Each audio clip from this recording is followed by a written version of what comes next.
In a culture of opposing opinions and challenging times, how do you get your head above water and get a breath of fresh air? You look for hope. You look for answers. And we shift from silos of segregation to social engagement in a quest for solutions. Stop talking about what the problem is and let's discuss how to fix it. Join us now as America Connects with your host, Rob Dalton. Hey, hello everybody, and welcome America. I am Rob Dalton. This is America Connects. Thank you for joining us. We've got a very nice list of guests today, so let me introduce the topic and the show. Our show is about getting answers and solutions and sharing with America what I think and what we feel you need to know. Getting out and around and talking to some of you lately, and with this COVID situation, the COVID-19 and the pandemic, there's been some growing concerns. And in talking with you, as I like to do, and keeping my pulse on what's going on out there, that we've had, with everyone staying at home, concerns about our mental health, depression, and I thought it was time to bring some people on to talk about what we need to do, what we need to look for, and how we need to take care of each other. We are social beings. We are social creatures, and our work environments and our school environments and even our getting around our neighborhoods are often important to feeding our social natures. But lately, as you know, everyone's been stuck at home, quarantining. The adults and the children are all concerns of mine as we have to morph from being not so social into quarantining and isolation. And we all thought when this started back in early 2020, this was going to be a short-term opportunity and we would conquer it, but it's dragging on much longer than we thought. And with the season coming for cold and flu, it could continue, and restrictions are still going to be in place, I presume. So how do we cope? How do we get along? How do we learn to look out for each other when things upstairs so much in our brain aren't what they need to be? We get cooped up. Some of us are experiencing cabin fever. Even though we have the whole house and it's not a cabin, sometimes we're getting cabin fever. And we've seen instances of growing domestic violence. We are acting out because we don't know how to look out for each other, whether it's self-analysis or evaluation, or loved ones, or even coworkers that we talk to. Domestic violence is on the rise, mental breakdowns, depression, and even sometimes leading to suicides. So I met with someone just yesterday who mentioned that they have a family member that had confessed that they've had suicidal thoughts. And it really struck a chord, and I wanted to bring in some people to help you through their experiences, talk about what we may need to know. What are some of the concerns? And I want to remind everybody, this doesn't happen in a day. It's like we're growing old. We don't realize we're losing hair or we're getting wrinkles. It's just happened so slowly that we may not notice it. Yet those around us and those we know, we may notice it before they do. So we have some others today that are going to answer a few questions, but I want us to take care of each other and ourselves. And I'm hoping that the information provided in the show today is going to be beneficial for you and those you love and care for. So with that, our question of the day basically is, what cautionary mental health signs can we look for in our families and friends as we all practice isolation at home? So first, let me introduce all of our panel members real quick. We have Gary Mendel. He's an entrepreneur, ultra successful in business, former CEO of W Hotels, currently founder and president of Shatterproof, a nonprofit organization which deals with opioid and substance use issues. We also have George Kappas, director of behavioral sciences and Hypnosis Motivational Institute. We have Bersharn Shaw, a two-time cancer survivor, a two-time author, and founder of You Are a Warrior, a movement and mental health app which features mental health support. And one of our other prize speakers is Dr. Margaret Stager. She's a director of the Division of Adolescent and Young Adult Medicine and Mental Health Medical Center in Cleveland, Ohio. So welcome all of our guests. We have a couple Zoom guests at the end as well, but I want to start with Gary Mendel. Gary, thank you for joining us on the show. We really appreciate it. My pleasure. Thank you for having me. Yes, you a little bit of your history here, but tell me a little bit about your story with Shatterproof and your experience, and how can our audience help? Sure. As you mentioned, my career was in business. Yeah. And my older son, Brian, was struggling with addiction for many years, from age 15 through 25. Okay. And tragically, we lost Brian on October 20th, 2011. And it wasn't just addiction that took Brian's life. It was the feeling he had every morning of waking up and feeling like an outcast, of the shame that he felt, the judgment that he felt for simply having nothing more than a chronic illness. And after we lost Brian, I obviously struggled to make sense of what had happened. And as I did so, it became very clear to me that for the disease of addiction, there was decades and tens of billions of dollars of research, wonderful research that existed, and how to prevent many people from ever becoming addicted, and to treat those who were addicted based on science and recovery supports. Yeah. All this information was sitting in peer-reviewed medical journals, and hardly any of it was being implemented. Wow. Including how we think about this disease, the stigma attached to it. And that led to myself leaving my business and dedicating the rest of my life to this cause and forming Shatterproof. Because what I also saw, there was one well-funded national organization for every disease in this country, and that didn't exist for addiction. Really? So we spent 2 years building a business plan to build the American Heart Association, the American Cancer Society for addiction. Wow. That's when did you get started with Shatterproof exactly? We spent 2012 and 2013 developing a business plan, and we formally launched in the fall of 2013. And is it shatterproof.com? .org, shatterproof.org. Thank you. I was asking for that clarification. Shatterproof.org. Thank you. So this, and actually, go ahead. If I could add one thing Please related to the opening related to COVID. All our panelists, everyone knows how COVID is exacerbating horribly the behavioral health epidemic, whether it's addiction or mental illness. That's a given. Recent data shows that in the month of May, overdoses were up 42% year over year from previous May in 2019. And we know what's causing it. It's social isolation. It's not being able to get treatment. It is anxiety about losing a job. It's anxiety about how do I sustain myself if I've lost my job. And so what can we do about it? There are solutions to mitigate this. Number one, we can reduce the stigma and of how this is not just a disease, this is a treatable disease. And for those who have it, understanding that themselves and have the public understand it, yes, so they're not diminished, can be accomplished, number one. And number two, for anyone who's having any type of issue to be properly evaluated so they can understand how serious the issue is.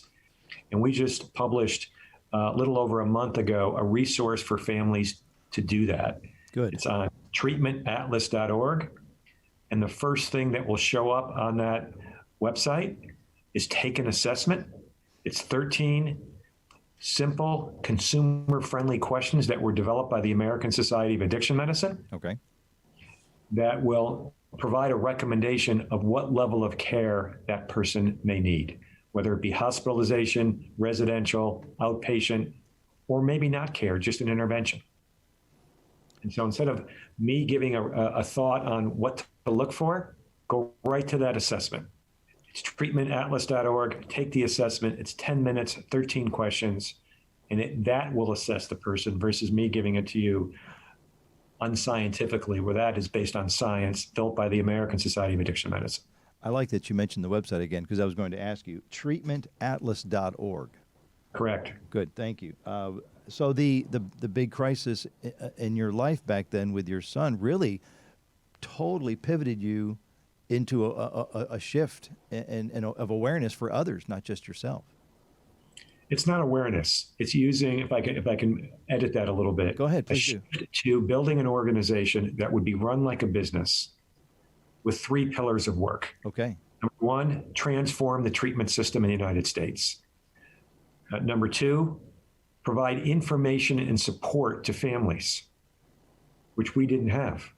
And number three, end the stigmas that diminish so many people, and the stigma of the disease, and the self-stigma that people with this disease feel, and end the stigma against medications that have been proven through research to improve outcomes. All three. Very powerful. I really, that's really helpful. Your website again, shatterproof.org. Correct. And for proper evaluations, maybe treatmentatlas.org. So, Correct. how are you these days? I know you're working from home as well. I'm fine. I mean, the frustration is we want to build Shatterproof faster to help more families faster and with more families as fast as we can. Good. And clearly, the pandemic has slowed us down a little bit this year in our ability to do so. But it hasn't slowed down the work that we began years ago that came to fruition this year. Treatmentatlas.org, we worked on for 3 years. It launched a month ago. Our national strategy to reduce stigma, we spent all of 2019 working with McKinsey and Company, studying 11 analogous movements, 11 social movements of what worked and what didn't work. How our country changed its views on HIV/AIDS, how our country changed its views on marriage equality. You couldn't even join the Boy Scouts 20 years ago if you were gay, and now you can run for president. Yeah. Well, we studied what things in that 2-decade movement worked and which things didn't work. And we built a plan to do so for the stigma of addiction. And we just published that about 6 weeks ago, and we're now building a coalition to tackle this around the country. Well done. Well done. That is powerful stuff, and I wish you luck. And I really hope that even being on the show, that people are become aware of not just your website, but that the stigmas and the old values that we have and our judgments for those need to be erased and reset. So I wish you luck in your endeavors as well, Gary. Thank you. Thank you. But Gary, thank you. I appreciate you being a part of it. I wanted to bring in our next guest too, Bersharn Shaw. Welcome, Bersharn. Thank you for being part of the show.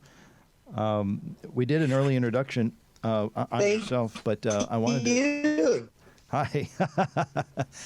A two-time cancer survivor, two-time author, and a website, and a mental app and movement, youareawarrior.com. So tell me a little bit about your story, Bersharn. You know, I was diagnosed at 33 years old with stage 1 breast cancer. Okay. And it really rocked my world because my mother had just died 10 years earlier. She got stage 4 and passed away within 3 months. Wow. So at a young age, you know, when they say breast cancer comes to you around 60 years old, I got it in my 30s. I was immediately shocked. And, you know, I was afraid. I didn't want to be known as the sick girl or the girl with cancer in her 30s. So I didn't tell a soul. So I lived with this depression and sadness, and people didn't know. And yeah. Uh-oh. We may have lost her. Oh. So Bersharn was saying how she was in her 30s and diagnosed with cancer, and she was struggling to come to grips with it at such an early age. While we get Bersharn back on the line, because we want to, let me move on to George Kappas real quick, who's next on our I'm sorry, Doctor. I want to hit with George. George, are you on the line, George? Do we have George? George, are you? Okay. Let's move. He actually has his mute button on. We're good? Hey, George. Good. Hey. Hi, George Kappas. Thank you for joining us. Director of Behavioral Science and Hypnosis at Motivation Institute. Tell me a little bit about your story, George. Well, first of all, I just want to thank Gary. That was really a moving opening, and what a great job and movement he's doing. And it was great to hear about it. We're a nonprofit, nationally accredited college of hypnotherapy in the Los Angeles area, and we spent the last 50 plus years studying suggestibility and how it affects our lives. And this particular topic of this isolation is, really, really important to us because, the way we look at the world and human behavior is it's about perception, and suggestibility affects our perception. It controls all of our perceptions, and perceptions are everything. And so, the way we see this isolation is what it's causing is a technical condition we call message unit overload. And this overload exaggerates our suggestibility. It lowers our defense mechanisms. And what happens is that when we become overly suggestible, or when our defense mechanisms are lowered in this way, we have no filter. We have no defenses against the messages that we receive from the world. And there's a lot of negative messages, especially right now. So if you're taking in all of these negative messages and your defense mechanisms are lowered, basically you become overly suggestible to the negative. Your perceptions become all skewed to the negative. You stop seeing a future. You stop seeing that light at the end of the tunnel, and the world starts closing in on you. Right. You start having this feeling like, what's the purpose? Why live? And it's all a very correctable situation. Suggestibility is something that we specialize in. And when you change your perception, all of a sudden the entire world around you shifts instantly. It's so true, that's and I've never heard it put that way. That was eloquently done. But I also wanted to, so many times, even though it may not be a reality, our perception becomes our own reality. And by changing your thoughts, you can change your outcome. So thank you. I just wanted to validate that. So go ahead. I'm sorry. Thank you. You said to make sure we covered the pertinent points of why we're here. Yes. So our college is, we're a nonprofit organization. We have a college of people training in this field, and we're offering, free hypnotherapy sessions via Zoom for this very specific purpose of sort of getting a handle on your suggestibility and start redirecting it towards the positive. And you find that the benefits have become instant as that perception starts to change. Wow. So, it's hypnosis.edu/COVID-19, and it explains exactly how this hypnosis and suggestibility works. It offers you free private hypnotherapy sessions via Zoom. There's no limit to the sessions, that we have people standing by waiting just to help you. And it's a very natural process. You hear everything, you're aware of everything. But what we do is we are specialists in behavioral science about, using suggestibility and helping you to sort of make that adjustment and start redirecting your thoughts, your perceptions to the positive, and then watching what happens when that does. And again, it becomes almost instantaneous. It becomes a physical, emotional release. It's quite profound. Do me a favor and give me the website one more time. Yeah, hypnosis.edu/COVID-19. And it's what you'll find there is basically an article explaining how this works, and then an application where you can apply for these free sessions, and there's no cost, there's no anything. It's just been really, and for us, it's almost been a window into this whole pandemic, because in the application, people explain the symptoms that they're having, and they're there's a very common thread through almost all of them. And, and for us to connect and then watch them so quickly start to just feel differently, see differently, it's really been rewarding for us, this whole process of getting involved in this way. And that's a great. So this is an actual a resource for people who just a free resource, suggestive therapy. No matter where they live in the world, they don't have to leave their homes. They instantly connect with a person who's just dedicated to helping them and caring for them, and who's specifically trained by the college to use their suggestibility to shift to the positive, and stop, instantly, because, when you start, when you're watching what's going on right now and you're listening to the news, and, they have a job to do. Their job is to inform, but they inform too much. And, you start hearing about death rates and all of that is like panic mode to people. And it puts them in this hyper suggestible state, puts them in this fight flight. They get stuck there. And then their whole world starts becoming black. Everything they see starts looking bad. And of course, people do not want to stay in pain, so they do turn to really negative sort of coping mechanisms, like Gary referred to, drugs and alcohol and acting out behaviorally, and all of these are just because they don't have a better choice. They don't have any other alternatives about how to deal with this dark black world closing in on them, and that's just their perceptions. It's just their hypnotic suggestibility. We are all very suggestible creatures, And, And we apply things to us. How does the world affect us? And so there's a lot of, you were saying a lot of this we take in as ourselves and trying to find a home for it, and we really don't need to be doing that. We're going with Gary's experience and with Dr. Steger coming up. We're going to get into some youth elements. But what are the age limits for this hypnotherapy or suggestive therapy that you recommend? Well, they because of parental consent and all that, they just have to be over 18 years of age. Good. Okay. George, thank you so much. I appreciate your help and the resource. I want to tap in real quick to get back Bershawn. Is Bershawn there? Yes, I am. Hello. Sorry, I don't know. I fell out before. I'm back.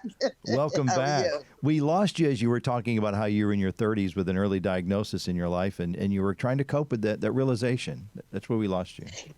Yeah, no, I was in my early 30s, and, in your 30s, you're supposed to be, enjoying life, starting your new career, Yes. living life, exploring the world. Right. And I was here, with cancer, going to hospitals, taking a PET scan, taking a CAT scan, sick. And it really messed with my psyche. So I went down a path of depression and stress and anxiety. I didn't want to get out of bed. I didn't want people to know me. Like, I covered up completely. And I started lying and making it seem like everything was okay when I was sick. And that really, really got to me because I was in a slump. And going to therapists and doctors, and they say, this is huge with mental health, because with depression, you can go down that dark road, like with addiction and drugs and, smoking and alcohol. And I started hard to come drink. out of that alone. Yeah. It is hard to come out of that alone because no one knows what you're going through, right? You're the only one who has stage 4 and It's you're not feeling easy to sick. talk about either. Yeah. You have no one to talk to, Right. you have no one to go to, no one that knows what you're dealing with. And you feel lonely going on all these tests, and then you can die, right? My mother died 10 years earlier. And that's what I kept thinking, I was going to die. How did you shift into you are a warrior? Tell me more about that. Thanks. It's an app and a website that's coming out at the end of the month, September, because every time I would go to get chemo, I had to stay happy and positive. I tried everything, like movies, funny movies, and books. And so I would come into chemo just telling the doctor, I was like, look, I have to live, so I have to be positive. And literally, the doctor came to me one day and said, Bershawn, I want you to speak at an event for Johns Hopkins. I want you to speak in front of a crowd of people, just telling your story. You're so motivational. Anecdotally. Even though you're going through this. Yeah, and you're so motivational. I want you to come out and just tell people, because they gave me 3 months to live, and I was at almost 2 years when I spoke. And I remember this day so clearly. It was I came to speak in front of everyone. I got a standing ovation, and a woman started standing up, and she said, you are a warrior. That's what you are. You should be dead, but you're not. You have a story to tell. You are a warrior. And everyone started chanting this. And it became my brand, the warrior brand, the warrior coach, the warrior life coach, the warrior business coach. Because I realized is that when you're down, if you can look up, you can get up. Right? Okay. That makes sense. Have to I'm going to interrupt you for just a moment. I want to say, I want to thank Gary Mandel. We're coming up on his exit point due to time, actual physical time. But Gary, I wanted to say thank you again. Bershawn, I'm going to come right back. But Gary, mention your website one more time, please. It's shatterproof.org. Thank you. Shatterproof.org. And to be proud. And then treatmentatlas.org to learn about treatment and assessment for type of care. And thank you, Bob, for having me. You're welcome. Margaret, George, Bershawn, really a pleasure joining all of you. And thank you. Thank you very much. And thanks for joining America Connects. All right. Have a great day. Thank you. Bershawn, I'm bringing you back in. Thank you. I appreciate your flexibility. Bye, so Gary. you picked up your branding by someone saying you are a warrior. Yes, that's where my branding came. And that's where everything came, because I had to realize to get through this, I had to change my mental health. I had to change the way I thought. I had to change the way I was doing things. I had to change, don't turn depression into motivate yourself to get out of it. Well, what are you doing that's today? It. You have to have a pathway to get out of it. How are things going for you today? Where are you today with all this? Well, today, thank God I'm on the other side. I'm 12 years cancer free. I have the app that is launching to help people with motivation, self-improvement, personal development, and support. You can talk to a coach. That's the You Are a Warrior app. I feel good. I coach men and women all around the world, whether it's entrepreneurs, CEOs, execs, or more. I've stepped into my power on the other side. Very nice. Now, the You Are a Warrior, those are the three letters. You, the letter R, the letter A, warrior. Yep. You are a warrior. Yes. Great. Is that a .com? It's a .com. Yep. Okay, it's a .com. The letter U, the letter R, the letter A, warrior, WARRIOR.com. Great. Yes. And in 30 seconds, what exactly is it? One more time so people can relate. Yeah, no. So it's a mental health app, mental health and personal development and support. So I call it the Big Four. We give motivation, personal development, self-improvement, and support. You can talk to a life coach or a business coach or a health coach or a fitness coach or a food coach, right? We're here to help you be better and do better, to not suffer in silence. Excellent. And that'll be up by the end of September. Very good. Yep, it will. Very good. Brashan Shaw, thank you very much for your input and for your anecdotes. Thank you. Thank you so much. I'm going to move to someone I'm thrilled to have on the show, Dr. Margaret Stager. You've made time for us today as well, Director of the Division of Adolescent and Young Adult Medicine and Mental Health Medical Center in Cleveland. Thanks for joining the show. Thank you for having me. Can you hear me okay? I can, actually, yes. We hear you just fine. Okay, good. The topic today, what cautionary mental health signs can we look for in our families and friends and children as we practice isolation at home? So what do you have to share today? What can people learn from you?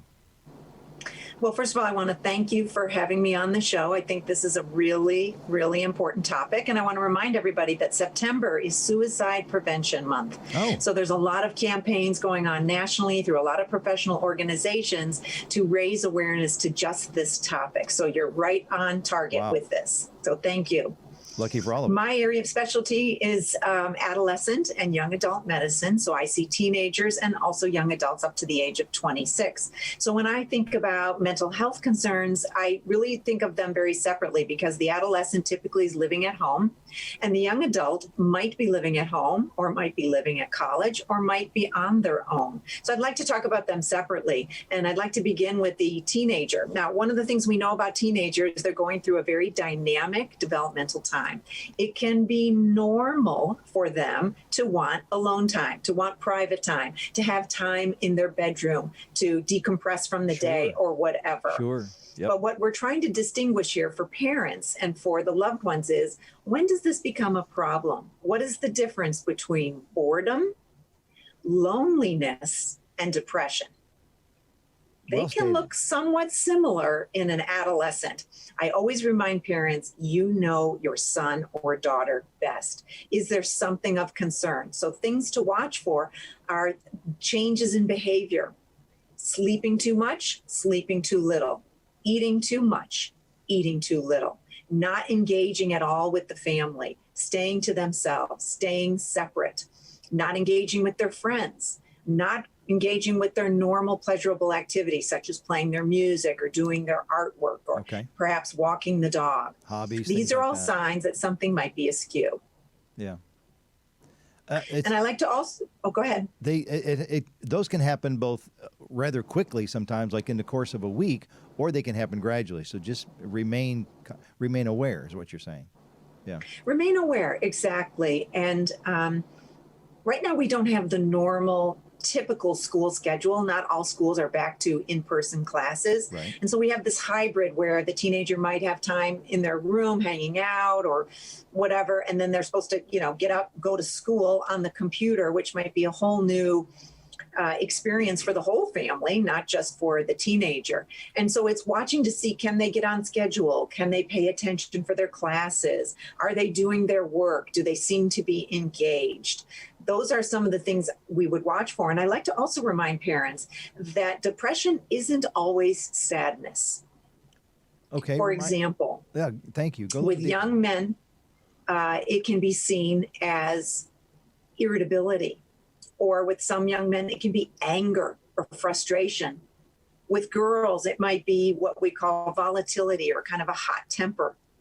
But not always does it present with sadness and crying.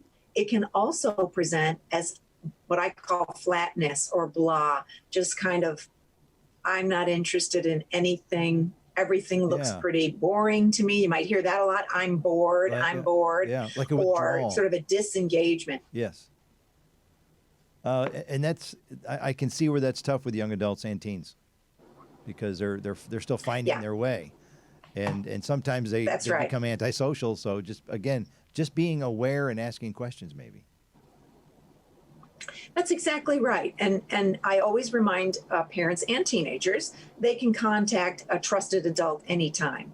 So that might be your coach, or someone from your church or religious order. Yes. It might be an aunt or uncle, an older sister or cousin. But I remind them, speak to a trusted adult. Because one of the things I hear from the teenagers is, well, I talk about it with my friend. Well, I talk it about with my boyfriend. And I say, well, they're not really an adult and they aren't necessarily a professional. What do you think about bringing this conversation to a professional? I was just going to ask you, at what point do we take it to someone like yourself, Dr. Steger? What are the signs we need to take it to another level? So thank you for introducing that. Of course. Again, I refer back to the parents, and certainly the teenagers can sometimes recognize it in themselves as well. I've had many teenagers come to me and say, you know what, I don't feel right. I don't know what this is, but I don't feel like myself. I can't sleep. I'm not hungry. I'm losing weight. So, and again, anytime you think something is off, especially now during this pandemic, as has been said previously in this panel so far, many people, if not most people, are feeling a change in their wellness and their general state of health. That's why we're many here today. People. Yes. And teenagers are included in that group as well.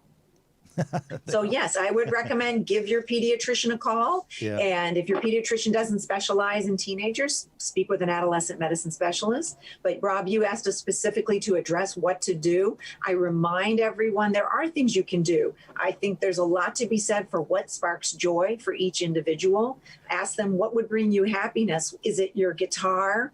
Is it playing with your dog? Is it writing in your journal or doing poetry? Yeah. Do we need you do some art supplies? Do we need to have a backyard get together with two of your friends, socially distanced? Yes.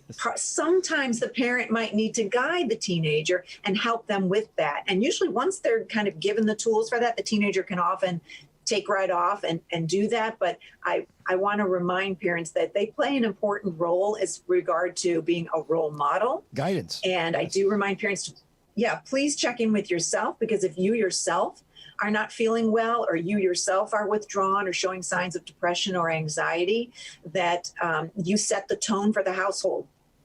And I remind parents, if you think you need to get mental health intervention, please do it not only for yourself, but your family as well. Dr. Steger, that is powerful advice. Thank you very much. I appreciate you being part of the show. Thank you. I really appreciate it. We're going to move to one of our Zoom guests, Jackie Marshall. Hi, Jackie. I'm going to bring you back into the show with some audio so everybody can hear you. Jackie, are you there?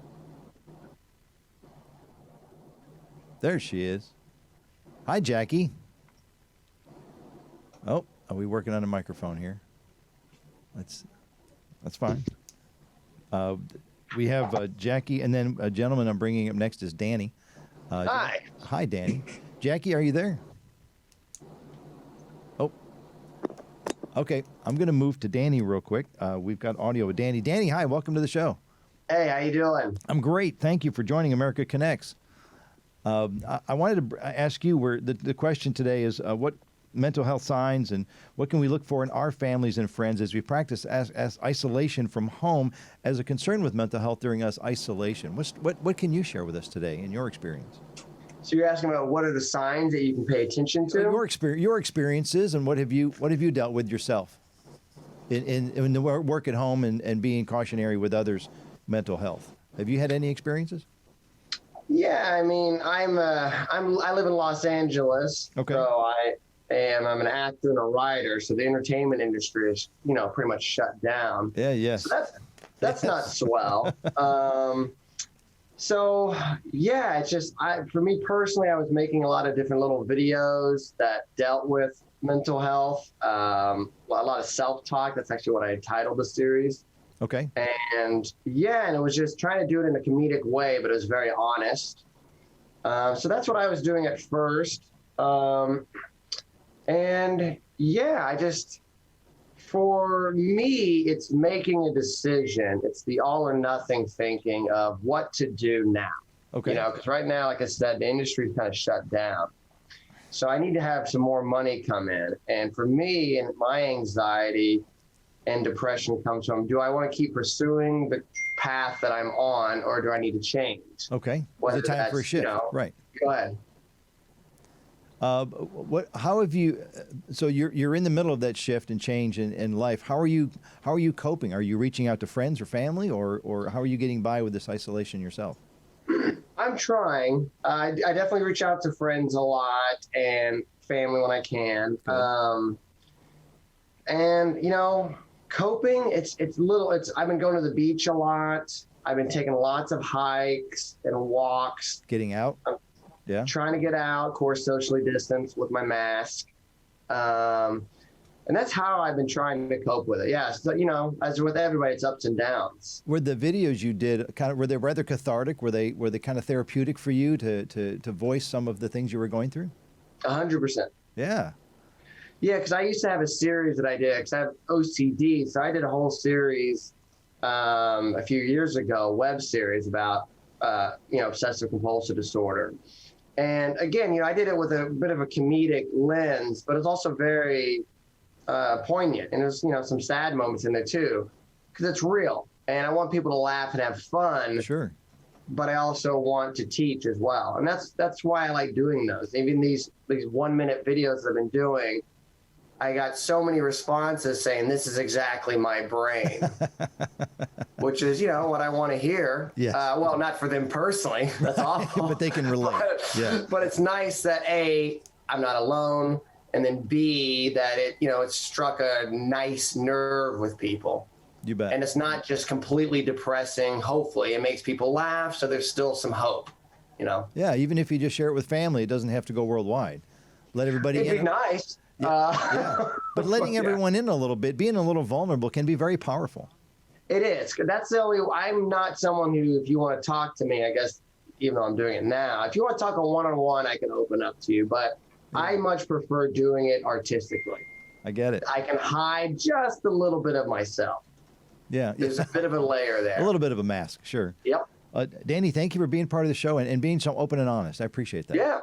We have had a wonderful set of guests today. We had Gary Mendel, who the purveyor of shatterproof.org. Addiction is indeed treatable.